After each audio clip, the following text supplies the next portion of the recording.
Bonjour à tous et bienvenue à True Fact. C'est maintenant chose faite. On va perdre encore une fois du service de livraison de la part de Post Canada parce qu'on n'aura plus nos livraisons à domicile.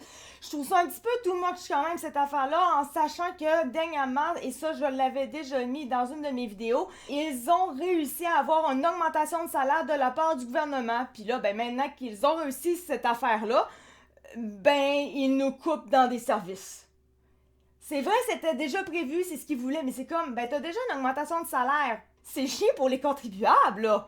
Bref, ça vient de 24heures.ca, mais l'article en soi, c'est le même que ce soit sur msn.com, sur le Journal de Québec, de Montréal, La Presse. Ils ont tous écrit le même article. Si vous aimez ce genre de contenu-là, vous avez juste à vous abonner à ma chaîne. Maintenant, je vais poursuivre.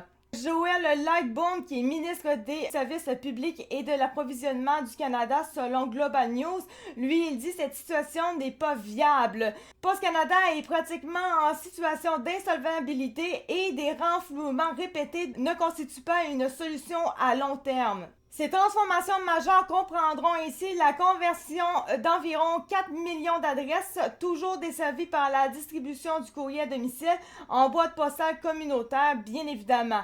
En septembre, Ottawa avait commencé à préparer le terrain en indiquant que cette mesure, couplée à un assouplissement des délais de livraison à 7 jours, permettrait de réaliser des économies annuelles d'environ 420 millions de dollars, rapportait LCN. Ouais, mais on va se dire, personnellement, je sais pas moi, mais si c'était de donner vraiment des bons services, est-ce que ça pourrait ne pas juste aider à juste revenir dans leur budget? Parce que là, ça coupe, mais à force de couper, les gens vont fuir parce que ça ne les intéressera juste plus de faire affaire avec eux autres. Fait qu'ils vont juste continuer de perdre et de perdre et de perdre de l'argent encore. Je sais pas. Réellement, moi personnellement, je suis vraiment pas à fond sur Post Canada. Les délais sont extrêmement longs pour ce que ça coûte.